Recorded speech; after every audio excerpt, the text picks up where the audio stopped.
Assalamualaikum warahmatullahi wabarakatuh. Perkenalkan, nama saya Dwi Sulsianugroho, Teknik Geologi Angkatan 2022 Universitas Gadjah Mada dengan NIM 22-504326-TK-55157. Pada video kali ini saya akan membahas mengenai diagenesis dari batuan sedimen silisiklastik, di mana video ini dibuat dengan tujuan untuk memenuhi tugas pada mata kuliah elektif petrografi untuk petrogenesa. Dan ini ada outline presentasi saya kali ini. Yang pertama ada pendahuluan yang berisi tentang batuan sedimen plastik dan juga proses litifikasi dan juga diagenesis. Yang kedua ada proses diagenesis yang meliputi kompaksi, sementasi, pelarutan, dan juga pertumbuhan mineral autigenik. Masuk ke pendahuluannya. Yang pertama ada batuan sedimen plastik. Batuan sedimen sendiri menurut Rayman pada tahun 1995 merupakan batuan yang terbentuk di permukaan bumi pada suhu dan juga tekanan yang rendah sebagai hasil dari akumulasi pemadatan material-material sedimen yang ditransportasikan oleh air, angin, atau es. Kemudian plastik sendiri merupakan fragmen, potongan, dan juga butir batuan yang lebih kecil yang merupakan hasil dari kelompokan fisik dari batuan lainnya. Kemudian sisi plastik berasal dari kata silisi dan juga plastik. Kelas yang berasal dari kata Yunani klastos yang memiliki arti pecahan. Merupakan terminologi untuk fragmen pecahan dalam batuan sedimen. Disebut juga butiran asal darat atau terrigenous grains. Sehingga batuan sedimen siliklastik sendiri memiliki pengertian batuan sedimen elastik dengan mineral penyusun utama berupa mineral silikat. Biasanya mineral-mineral yang dominan adalah kuarsa dan juga feldspar. Kemudian ini ada komponen utama dari batuan sedimen siliklastik. Ada 3, yaitu fragmen, matriks, dan juga semen. Fragmen sendiri merupakan penyusun utama dari batuan sedimen yang berupa butiran mineral atau pecahan dari batuan. Kemudian matriks adalah bahan hancuran halus yang terendapkan bersama dengan fragmen, di mana matriks mengisi celah di antara butiran-butiran fragmen dalam batuan sedimen. Kemudian ada semen, yaitu mineral yang tumbuh dan membesar dalam rongga antar butiran. Di mana rongga-rongga semen biasanya terbentuk pada rongga yang tidak diisi oleh matriks. Proses sementasi sendiri berjalan setelah terjadi pengendapan pada batuan, dan fungsi dari semen adalah untuk menguatkan ikatan antar butiran. Dan ini diagenesis dan litifikasi. Diagenesis sendiri berdasarkan Worden dan Burley pada tahun 2003 merupakan perubahan secara keseluruhan, baik secara fisika, kimia, maupun biologi yang terjadi sejak sedimen terendapkan sampai pada batuan yang akan mengalami metamorfisme. Kemudian litifikasi atau pembatuan, yaitu perubahan endapan menjadi batuan sedimen yang terjadi pada kondisi suhu dan juga tekanan yang normal. Diagenesis sendiri terjadi sesaat setelah terjadinya pengendapan sampai terjadinya metamorfisme dengan temperatur sekitar 150-200 derajat Celcius. Diagenesis dapat terjadi baik dengan tekanan ataupun tanpa tekanan. Kemudian perubahan temperatur dan juga tekanan tersebut akan menyebabkan pembentukan mineral baru atau penyesuaian kondisi kesetimbangan pada mineral yang sudah ada sebelumnya. Masuk ke proses diagenesis. Sebelumnya perlu diketahui bahwa diagenesis ini sangat berpengaruh terhadap proses pembentukan batuan, khususnya pada batuan sedimen plastik, di mana proses ini mencakup semua proses yang terjadi dalam modifikasi sedimen setelah pengendapan. Proses diagenesis ini kemungkinan dapat berlanjut setelah sedimen berubah menjadi batuan, di mana akan mengubah tekstur dan juga mineralogi dari batuan. Menurut Scully dan juga Slugger pada tahun 1999 dan juga Tucker pada tahun 1991, proses diagenesis ini dibagi dalam 4 tahap, yaitu kompaksi atau pemamatan, sementasi, pelarutan, dan juga pertumbuhan mineral autigenik. Kemudian Sengupta pada tahun 1994 membagi level diagnosis menjadi tiga, yaitu yang pertama ada eugenetik yang memiliki kedalaman dangkal, di mana kondisi level ini berada di bawah lingkungan pengendapan dengan kedalaman relatif sebesar 1-10 meter. Kemudian mesogenetik memiliki kedalaman yang sedikit lebih dalam dibanding eugenetik. Pada level ini terdapat perubahan temperatur dan juga tekanan yang diikuti dengan berkurangnya pore water atau air pori. Kemudian yang ketiga ada telogenetik terjadi di dekat permukaan, di mana level ini merupakan tahap terakhir pada proses diagenesis, di mana biasanya diikuti oleh proses pengangkatan atau uplift. Oke, proses yang pertama ada kompaksi atau pemambatan. Kompaksi atau pemambatan sendiri dihasilkan oleh adanya tekanan overburden selama penguburan endapan. Akibatnya akan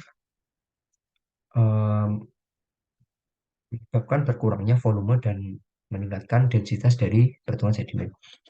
Berdasarkan Box Junior pada tahun 2009, proses kompaksi ini menyebabkan yang pertama keluarnya air atau fluida dalam sedimen, yang kedua ada penipisan lapisan sedimen dan juga berkurangnya porositas. Bisa dilihat pada gambar sebelah kanan ini yang pada awalnya lapisan sedimen ini memiliki ketebalan dan juga pori yang cukup besar. Kemudian setelah terjadi kompaksi, sedimen mengalami penipisan dan juga pori-porinya semakin kecil. Dan butiran-butiran ini akan semakin rapat satu sama lain. Kemudian ini ada jenis kontak yang dihasilkan oleh adanya kompaksi, yaitu ada point kontak, yaitu kontak pada satu titik, kemudian long kontak, satu garis panjang, kemudian konkav konveks, yaitu membentuk seperti cembung dan cekung, dan juga suture, di mana suture ini butiran-butiran pada batuan sedimen akan saling mengunci satu sama lain.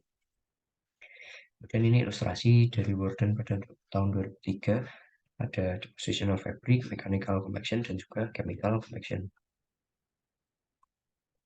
Dan proses berikutnya ada sementasi. Menurut Box pada tahun 1987, sementasi sendiri merupakan proses di mana mineral yang terendapkan secara kimiawi dari fluida yang berada di dalam pori dan meliputi permukaan batuan atau endapan kimia yang bertambah sebagai pertumbuhan pada butiran mineral yang sudah ada. Sementasi sendiri terbentuk akibat adanya pelarutan yang terjadi tetapi tanpa adanya tekanan yang tinggi. Kemudian diikuti oleh adanya presipitasi untuk membentuk semen. Presipitasi semen sendiri memerlukan tiga aspek utama, yaitu yang pertama aliran air dalam pori yang memiliki solubilitas lebih tinggi terhadap mineral-mineral semen. Kemudian transportasi ion melalui difusi oleh air yang tidak bergerak dalam pori akibat perbedaan konsentrasi zat larut dan juga pelarutan dari mineral di sekitar batuan. Sementasi sendiri akan menyebabkan berkurangnya porositas dan permeabilitas dari batuan sedimen. Ini ada ilustrasi di 2003. Yang ini adalah mineral plasa, kemudian semen-semen tumbuh di sekitarnya. Yang ini adalah semen kalsit dan juga dolomit. Kemudian yang ini ada semen albit yang berasal dari mineral atau butiran plagioklas. Kemudian ada proses pelarutan. Menurut Box pada tahun 1992, larutan sendiri merupakan pemindahan seluruh atau sebagian dari mineral yang telah ada sebelumnya melalui larutan dan meninggalkan rongga udara pada batuan. Proses pelarutan ini akan meningkatkan porositas dari batuan dengan membentuk adanya porositas sekunder yang disebut sebagai dissolution pore. Ini adalah ilustrasi dari proses pelarutan di mana pada awalnya ini adalah mineral plagioklas utuh yang kemudian terjadi pelarutan oleh adanya fluida sehingga membawa sebagian dari mineral plagioklas ini dan meninggalkan adanya pori yang ditandai dengan warna biru ini. Kemudian tahap yang terakhir adalah pembentukan mineral autogenik, di mana mineral autogenik sendiri adalah terbentuknya mineral baru pada lingkungan diagenesa, sehingga mineral tersebut disebut sebagai partikel baru dalam suatu sedimen. Bisa disebut juga bahwa mineral autogenik merupakan mineral yang terbentuk secara in situ, yang terbentuk akibat adanya presipitasi atau rekristalisasi. dapat juga terbentuk akibat adanya alterasi mineral yang kurang stabil. Mineral-mineral autogenik ini tidak ditransport ke tempat lain dengan media transport seperti air, angin, ataupun hal-hal yang lainnya. Kemudian mineral yang umum diketahui adalah mineral karbonat, mineral silika, klorid, gipsum, dan juga lain-lain. Contoh dari pembentukan mineral ini adalah perubahan dari feldspar dan juga gas vulkanik menjadi mineral lempung, ataupun perubahan mineral lempung menjadi jenis mineral lempung yang lainnya. Ini ada ilustrasinya, di mana yang sebelah kanan ini adalah terbentuk autogenik zeolit yang merupakan mineral lempung yang mengisi pori-pori di antara fragmen-fragmen batuan. Mineral zeolit sendiri terbentuk akibat adanya alterasi pada mineral plagioklas, gelas vulkanik, dan juga fragmen litik. Di zoom out-nya ini bisa terlihat dengan jelas bahwa zeolit ini mengisi pori-pori dari batuan. Kemudian eh, pada gambar Zheng Zhengchen et al. Pada tahun 2001 ini terdapat pula overgrowth pada mineral feldspar yang dimana pada awalnya mineral feldspar ini memiliki memiliki batas yang seperti ini, kemudian dia tumbuh lagi dan mengisi pori-pori di antara fragmen mineral yang lainnya. Oke, mungkin cukup sekian pemaparan dari saya. Oh, diagnosis dari konstitusi plastik. Apabila ada kekurangan kata atau perbuatan, saya mengucapkan minta maaf yang sebesar-besarnya. Saya cukupkan sampai sini. Saya akhiri. Wassalamualaikum warahmatullahi wabarakatuh.